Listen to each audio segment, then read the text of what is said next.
அன்னைக்கு ஒரு நாள் நானும் எங்கள் அண்ணனும் சேர்ந்து ஒரு நாள் சரியான வெயில் அடிக்குன்னு சொல்லிட்டு மதியம் குளிக்க போகணும்னு சொல்லிட்டு காரை எடுத்துகிட்டு கிளம்பியாச்சு. போகிற வழியில் நம்ம ஃப்ரெண்ட்ஸு வராங்கன்னு சொன்னாவா அவியலும் வண்டியில் ஏற்றியாச்சு. வண்டியில் ஏற்றிட்டு நாங்கள் போன இடம் தான் குத்திரப்பஞ்சம் வாட்டர் ஃபால்ஸுக்கு. அங்கே போனதோட அந்த இடம் எப்படி இருக்குன்னு பாருங்கள். இந்த இடம் எப்படி இருக்குன்னு மறக்காமல் கமெண்ட்டும் பண்ணிடுங்க. போகிற வழியில் நாங்கள் சேலம் ஆர்ஆர் பிரியாணி வாங்கிட்டும் போயாச்சு. அங்கே போனதுன்னு பார்த்தா தண்ணியும் வரல ஒன்றும் வரல. நாங்களும் தெரியாமல் இங்கே வந்துட்டோம்.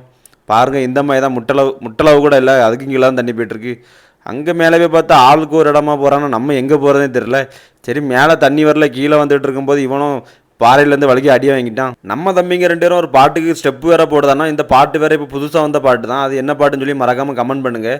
வேறு இவனுங்க 2 பேரும் மேலேருந்து குதிச்சிட்டு இருந்தானோ. கேட்டால் தமிழ்நாடு மானத்தை நாங்கள் தான் காப்பாற்ற போகிறோம்னு சொல்லி 2 பேரும் மேலேருந்து குதிச்சிட்டு இருக்கானோ. அதுக்கப்புறம் தண்ணி குளிச்சு வீடியோ எடுப்போம்னு சொல்லி நாங்கள் 2 பேரும் வீடியோ எடுத்துகிட்டு இருந்தோம். அது எப்படி இருக்குன்னு சொல்லிடுங்க. சரி, குளிச்சு முடிச்சுட்டு நேராக பிரியாணியும் சாப்பிட்டுட்டு இந்த வீடியோ பிடிச்சிருந்தா மறக்காமல் இந்த வீடியோக்கு ஒரு லைக்கும் போட்டுருங்க. இது போல் வீடியோ பார்க்கணுன்னாக்கி மறக்காமல் நம்ம சேனலை சப்ஸ்கிரைப் பண்ணி வச்சுடுங்க.